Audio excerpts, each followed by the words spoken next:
사진을 먼저 좀 띄워주시기 바랍니다. 혹시 저 동상이 조금 이제 퍼져 보이기는 하지만 혹시 저 동상을 그림에서나 아니면 직접 한 번쯤은 보신 적이 있으실 것입니다. 저 동상의 이름은 정의의 여신상으로 불리는 유스티티아 상이라고 합니다. 이 유스티티아 상은 각 나라의 어떤 법원이나 그리고 사법기관 앞에 서 있는 동상인데, 저 그림과 같이 한쪽 손에는 이 칼을 들고 있고 또 다른 쪽 손에는 이제 천칭, 이 저울을 가지고 있습니다. 그리고 눈은 눈 가리개로 이제 가려져 있습니다. 여기에서 이 칼은 법의 어려움, 그리고 사법의 권위, 권력, 이러한 것들을 의미합니다. 그리고 이 저울은 법의 공정함과 또한 공평함을 의미하고, 눈을 가리고 있다라는 것은 심판을 할 때에 편견이나 선입견을 가지지 않는다라는 뜻입니다. 각 나라의 이 정의의 여신상의 모습이 조금씩 다른데, 대한민국 대법원의 정의의 여신상은 한쪽 손에 칼이 아니라 이 법전을 들고 있습니다. 그리고 눈 가리개를 하지 않고 눈을 뜨고 있습니다. 이것을 보고 네티즌들이 법전을 이제 족보로 비유를 하면서 단호하고 불의를 심판할 마음이 대한민국 이 사법권에는 없다라고 그렇게 이야기를 하기도 하고, 또 눈을 뜨고 있다는 것은 그 사람의 신분을 보고 판결을 한다라고 그렇게 비웃는 그러한 이야기들을 하기도 합니다. 이러한 이야기들이 아마 대한민국의 사법 불신, 이러한 이야기들 속에서 나오는 말이라고 합니다. 여러분, 이렇듯 이 남을 판단하고 그리고 심판하는 것은 사실 쉽지 않습니다. 어떠한 정확한 기준이 그리고 법이 있어야 하고 또한 공정해야 하겠지만, 가장 중요한 것은 판단하는 그 자리에 앉아 있는 자의 삶 또한 흠이 없어야 합니다. 오늘 본문 1절 말씀은 이렇게 시작합니다. 그러므로 남을 판단하는 사람아, 누구를 막론하고 내가 핑계하지 못할 것은 남을 판단하는 것으로 내가 너를 정죄함이니 판단하는 내가 같은 일을 행함이니라. 로마서 1장에서 이 죄를 짓는 자들, 하나님이 아무리 말씀을 하셔도 듣지 않고 하나님을 마음에 두기를 싫어하는 자들은 이방인들입니다. 그런데 그 이야기를 하고 난 뒤에 2장으로 넘어오면서 바울은 이방인들의 죄악을 판단하고 정죄하는 유대인들을 향하여서 이어서 질책을 이어나갑니다. 유대인들은 스스로를 판단자 그리고 이 심판자의 자리에 올라서 이방인들을 판단하고 정죄하는 것입니다. 스스로를 정당하고 당연한 위치에 있다, 당연한 위치에 있어야 하는 민족이다라고 자부하지만, 바울은 오히려 그 유대인들을 비판하고 있는 것입니다. 그렇다면 왜 유대인들은 스스로를 판단자 그리고 심판자의 위치로 올려놨습니까? 그 이유는 단 한 가지입니다. 왜냐하면 그들을 스스로가 선민이라고, 선민 사상 때문입니다. 하나님께서 그들을 거룩한 백성으로 택하여 주셨고 또한 그들에게 율법을 주셨기 때문에 율법을 잣대로 하나님을 믿지 않는 자들을 그들이 나서서 정죄하고 또한 판단하고 심판하려고 하는 것입니다. 하지만 하나님께서 유대인들을, 이스라엘을 진짜로 선택하신 이유가 무엇입니까? 신명기 7장 7절 말씀을 보시면 이렇게 이야기를 하고 있습니다. 여호와께서 너희를 기뻐하시고 너희를 택하심은 너희가 다른 민족보다 수요가 많기 때문이 아니니라. 너희는 오히려 모든 민족 중에 가장 적으니라. 그들이 뛰어나서도 아니면 대단한 민족이기 때문에 하나님께서 그들을 택한 것이 아닙니다. 너무나도 작고 초라하고 힘이 없는 자들, 땅도 없고 국민도 없는 그 자들 때문에, 그러한 자들이기 때문에 하나님이 오히려 그들을 택하여 주셨다라고 말씀하십니다. 하나님은 가장 연약하고 작은 자를 택하셔서 그들에게 하나님의 말씀을, 율법을 주셨습니다. 이스라엘은 하나님이 주신 계명을 지키며 사랑하며 순종하며 섬김으로 하나님께서 주시는 복과 은혜를 그들이 누리면서 살아갈 수 있었던 것입니다. 이 모습을 또한 모든 그 주위의 열방들이 바라보면서 이스라엘이 섬기는 하나님을 보게 하는 하나님의 구원과 축복의 통로로서 이스라엘을 세우시고 사랑하셨습니다. 무엇보다도 하나님을 어떻게 섬기고 순종해야 할지를 이스라엘이라는 이 모델을 통하여서 배우고 살아가게 하시기 위하여서 그들을 택하여 주셨다라고 말씀하고 있는 것이죠. 그렇다고 해서 하나님의 이러한 택하심이 자연적인 구원을 의미하는 것은 아닙니다. 그들은 하나님의 말씀을 지켜야 하고 순종할 때에 구원과 은혜를 누릴 수 있습니다. 구약의 역사를 볼 때에도 그들이 하나님을 섬기지 않고 우상을 섬길 때에 항상 경고와 또한 그에 대한 징계를 받았습니다. 이 또한 하나님을 믿지 않는 열방을 향한 불순종의 모델로 그들을 또 보여주시고 사용하신 것입니다. 유대인들은 회개하지 않는 이방인들을 보며 그들이 해야 할 것은 정죄와 판단이 아니라 스스로를 돌아보며 하나님의 부르심과 말씀에 순종하는 자여야 합니다. 하지만 바울은 이 유대인들이 이 역할을 제대로 수행하지 못하였고 오히려 심판하시는 하나님을 밀어내고 그 심판자의 자리에 이들이 앉아 있으려고 한다라고 합니다. 오늘 본문 2절 말씀을 보시면 이러한 일을 행하는 자에게 하나님의 심판이 진리대로 되는 줄 우리가 아노라. 참된 회개의 돌이킴이 없는 유대인들에게도 그들이 받을 것은 심판뿐임을 경고하고 있는 것이죠. 그렇다면 오늘 이 말씀을 통하여서 우리에게 하나님은 무엇을 듣고 또한 어떤 것들을 깨닫기를 원하십니까? 첫째로 하나님의 판단을 피할 자는 아무도 없다라는 것을 우리는 알아야 합니다.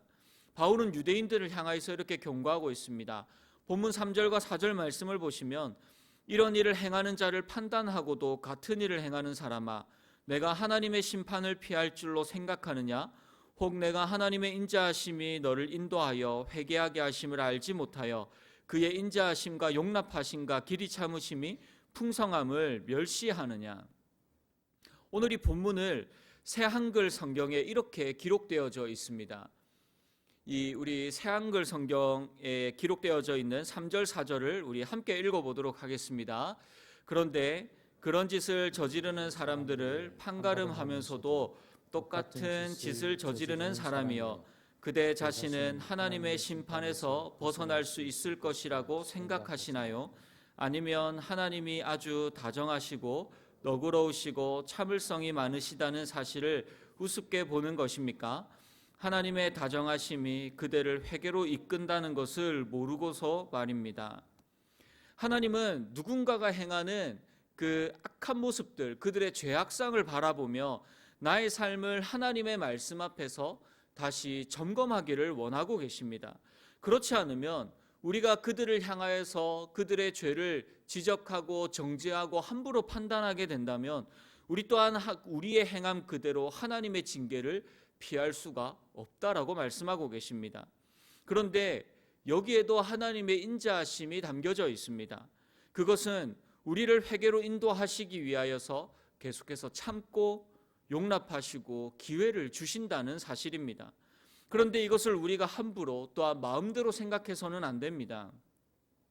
하나님의 인내의 은혜를 우리에게 보게 하시고 또한 깨닫게 하실 때에 만약 우리의 악한 마음으로 내가 좀 더 세상과 더 가까이 나도 저들과 비슷하게 죄를 짓고 살아가고 십자가에 그렇게 살아가다가 십자가에서 구원받은 강도처럼 죽기 전에 회개하면 되겠지 라고 하는 이러한 악한 생각을 하면서 우리가 하나님의 뜻을 자꾸만 늦춰가면서 살아가고 있다면 우리에게 남은 것은 분명한 하나님의 징계와 심판밖에 없음을 우리에게 말씀하고 있는 것이죠. 하나님은 말씀을 통하여서 또한 또 다른 사람들의 어떠한 모습과 또 여러 가지 방법들을 통하여서 우리가 속히 하나님의 인자하심 앞에 엎드리며 회개하며 돌아오기를 원하고 계십니다.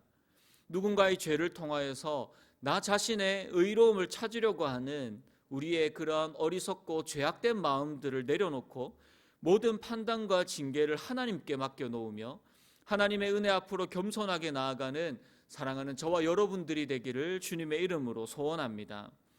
두 번째, 하나님의 판단은 언제나 의로우십니다. 유대인들의 모습은 누가복음 15장에 나오는 탕자의 비유에서 이 설명을 할 수가 있습니다. 주인의 둘째 아들은 아버지의 재산을 받아서 이리저리 다니면서 방탕한 삶을 살고 그리고 그 모든 재산들을 다 탕진해 버렸습니다. 아무도 그를 찾아주지 않고 또 갈 곳이 없고 또 먹을 것이 없어서 다시 아버지께로 돌아왔을 때 그 아버지는 그를 내쫓지 않냐고 오히려 저 멀리서 맨발로 달려와서 그 아들을 안아주며 또한 좋은 옷을 입혀주고 소를 잡아서 다시 돌아온 아들을 위해 기쁨의 잔치를 벌이고 있습니다. 그런데 밖에서 일을 하고 돌아온 첫째 아들이 이 소식과 또한 그 광경을 보며 아버지에게 화를 내고 있습니다. 나는 아버지를 위해 최선을 다했는데 어떻게 방탕하고 재산을 날리고 온 저 둘째를 사랑할 수가 있느냐라고 이야기를 합니다. 그러자 아버지는 아들에게 이렇게 이야기를 합니다. 누가복음 15장 31절 그리고 32절 말씀입니다. 아버지가 이르되 예 너는 항상 나와 함께 있으니 내 것이 다 너희 것이로되 이 내 동생은 죽었다가 살아났으며 내가 잃었다가 얻었기로 우리가 즐거워하고 기뻐하는 것이 마땅하니라 마땅하다 하니라.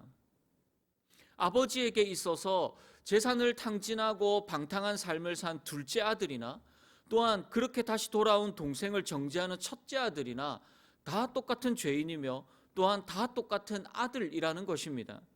오늘 이 본문의 말씀이 이해하기가 조금 어려운 이유는 바울이 유대인들에 대한 질책을 하면서 이 율법의 행함을 강조하고 있기 때문입니다.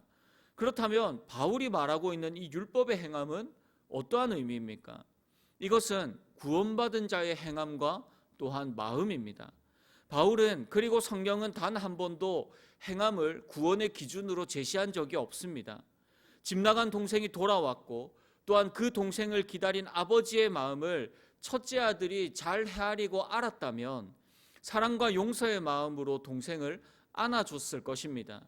그런데 유대인들의 모습이 어떻다고 하였습니까? 그것을 보며 정죄하고 싫어하고 분을 내고 있습니다. 이것은 아버지의 마음도 또한 아버지의 마음을 아는 것도 아니기에 하나님에게 질책을 받을 수밖에 없는 것입니다. 야고보서 2장 8절과 9절 말씀을 보시면 이렇게 말씀하고 있습니다. 우리 말씀을 함께 읽도록 하겠습니다. 너희가 만일 성경에 기록된 대로 내 몸과 같이 하라 하신 최고의 법을 지키면 잘하는 것이거니와 만일 너희가 사람을 차별하여 대하면 죄를 짓는 것이니 율법이 너희를 범법자로 정죄하리라. 아멘. 여러분, 진정으로 구원받는 믿음은 하나님의 마음으로 사랑하고 그리고 하나님의 마음으로 선을 행하는 것입니다. 그렇다면 선을 행하는 것이 무엇입니까? 죄인된 자들이 하나님께 돌아오기를 바라며 또한 돌아왔을 때 사랑하고 그들을 섬기는 것입니다. 또한 이들의 모습을 보며 내가 먼저 그러한 구원과 회복의 은혜를 누렸고 또한 지금도 누리고 있음에 항상 하나님 앞에 감사하며 겸손함으로 엎드리는 것입니다. 하지만 그렇지 않을 경우 무엇이라고 말씀하십니까? 오늘 본문 6절과 11절 말씀을 보시면 하나님께서 각 사람에게 그 행한 대로 보응하시되 또 12절을 보시면 무릇 율법 없이 범죄한 자는 또한 율법 없이 망하고 무릇 율법이 있고 범죄한 자는 율법으로 말미암아 심판을 받으리라. 유대인들에게 중요한 것은 언제 율법을 받았느냐, 왜 받았느냐가 아닙니다. 율법을 통하여서 하나님의 마음을 알고 지키고 또한 그것을 행하는 것이 중요합니다. 그래서 하나님의 심판의 기준은 간단하면서도 정확하고 또한 단호한 것입니다. 오늘 본문 7절과 10절 말씀을 보시면 먼저 7절을 보시면 참고 선을 행하여 영광과 존귀와 썩지 아니함을 구하는 자에게는 영생으로 하시고 또 10절을 보시면 선을 행하는 각 사람에게는 영광과 존귀와 영광이 있으리니 먼저는 유대인에게요 그리고 헬라인에게라. 구원받은 자가 선을 행할 때에 오는 고난을 인내하며 그것을 행할 때에 그에게 영생과 영광과 존귀와 평강이 있을 것이라고 하나님은 우리에게 약속하여 주셨습니다. 하지만 악을 행하는 자에게는 8절과 9절에서 이렇게 말씀하십니다. 오직 당을 지어 진리를 따르지 아니하고 불의를 따르는 자에게는 진노와 분노로 하시리라. 악을 행하는 각 사람의 영에는 환난과 공고가 있으리니 먼저는 유대인에게요 그리고 헬라인에게며. 하나님을 알고 율법을 알지만 그것을 지키지 않고 그 뜻대로 살지 않고 믿지 않는 자에게 그들이 유대인이든 헬라인이든 동일한 심판이 주어진다고 말씀하십니다. 그래서 먼저 그리스도를 믿는 우리에게 있어서 하나님의 마음으로 말씀을 지키며 이 땅 가운데서 선을 행하는 것은 아직 믿지 않는 자들에 대한 구원과 또한 심판에 대한 모델링이 됩니다. 그러므로 나의 행함으로 하나님께서 우리를 구원해 주셨음을 보여주는 자, 사랑으로 역사하시는 믿음을 고난 가운데서도 인내하여 보여줌으로써 우리의 이러한 삶을 통해 하나님 영광 받으시는 이 복음의 통로로 쓰임받는 사랑하는 저와 여러분들의 구원받은 자의 삶이 되기를 주님의 이름으로 축복합니다. 말씀을 정리하겠습니다. 바울은 16절에서 오늘 본문을 이렇게 결론을 내립니다. 곧 나의 복음에 이른 바와 같이 하나님이 예수 그리스도로 말미암아 사람들의 은밀한 것을 심판하시는 그날이라. 여기에서 나의 복음에 이른 바라는 것은 예수 그리스도를 믿는 믿음을 의미합니다.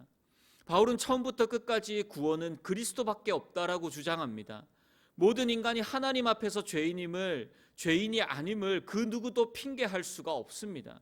하나님은 그리스도로 말미암아 사람들의 은밀한 것을 심판하시는 분이십니다. 이 뜻은 어느 누구도 율법을 지킴으로는 하나님 앞에서 의로운 자가 될 수 없다는 뜻이기도 합니다. 우리가 율법을 지킬 수 없는 죄인임을 그리스도 앞에서 또한 말씀 앞에서 깨달을 때에 비로소 그 모든 율법을 성취하신 그리스도를 온전히 믿고 붙잡는 구원의 은혜를 누릴 수 있는 것입니다. 그리고 이 복음의 능력과 구원의 은혜를 누린 자만이 정죄자, 판단자가 아닌 그리스도를 닮아가는 자, 배워가는 자, 그리스도의 삶을 살아가는 자가 될 수 있습니다. 그러므로 여러분, 우리는 종교인이 아닙니다. 종교는 우리를 교만하게 하고 위선과 거짓으로 가득 차게 합니다. 하나님도 알고 율법도 알지만 정작 하나님의 본심과 하나님의 마음은 알지 못한 채 그저 위선과 교만과 자기의 의로 가득 차 남을 판단하고 정죄하는 유대인들처럼 살아가게 하는 것입니다. 오늘 이 말씀은 단지 율법을 안 지키면, 제대로 살지 않으면 심판을 받고 구원을 받지 못한다라는 의미가 아닙니다. 우리에게 있어서 구원받은 자로서의 하나님의 말씀을 지켜 행하는 것은 우리의 자랑이 아니라, 누군가를 판단하는 것이 아니라 온전히 우리 주 예수 그리스도 앞에서 순종하는 것입니다. 우리 사진을 또 그 다음 사진을 좀 띄워주십시오. 저게 무엇이냐고 하면 2024년도 종교 인식 조사의 결과를 보면 이 천주교 그리고 불교, 기독교를 생각해 보았을 때 떠오르는 이미지가 무엇입니까? 라고 하는 그 질문에 대한 대답입니다. 이 질문에 대하여서 천주교에 대하여서는 이 천주교인들은 마리아, 성모, 그리고 신부, 평화라는 이미지를 떠올렸고, 또 비천주교인들은 천주교를 떠올리면서 마리아, 성모, 성당, 신부와 같이 이렇게 비슷한 이미지들을 떠올렸다고 합니다. 불교에 대하여서는 불교인들은 자비, 마음, 종교, 절 이러한 것들을 이미지를, 그리고 비불교인들은 불교를 생각하면 스님, 절, 또 느낌, 좋은 느낌, 이런 것이겠죠. 그러한 이미지를 떠올렸다고 합니다. 기독교에 대하여 기독교인들은 기독교를 떠올릴 때에 믿음, 사랑, 하나님, 구원 등의 이러한 이미지를 떠올렸고, 비기독교인들은 기독교를 떠올릴 때에 목사, 전도, 종교, 사이비, 이기적이다, 이러한 이미지를 떠올렸다고 합니다. 비신자들이 불교나 천주교에 대해서는 비교적 중립적인 이미지들을 생각하고 떠올리는 반면에, 기독교에 대하여서는 부정적인 특성을 담는 단어들이 유독 많다는 조사 결과가 있습니다. 여러분, 세상에서 그리스도인으로서 우리의 자랑은 무엇입니까? 하나님이 그 생명을 구원하시면 그 구원은 절대로 취소되지 않습니다. 하지만 참된 구원의 확신을 우리가 그렇게 살아가고 있다면, 가지고 있다면, 또한 그것에 우리가 감사하면서 살아간다면, 우리가 이 땅 가운데서 나는 하나님을 믿고 나는 그리스도인입니다 라고 우리가 그렇게 고백하고 살아간다면, 우리는 우리의 믿음을 합당한 삶으로 이 땅 가운데 나타내고 보여주어야 합니다.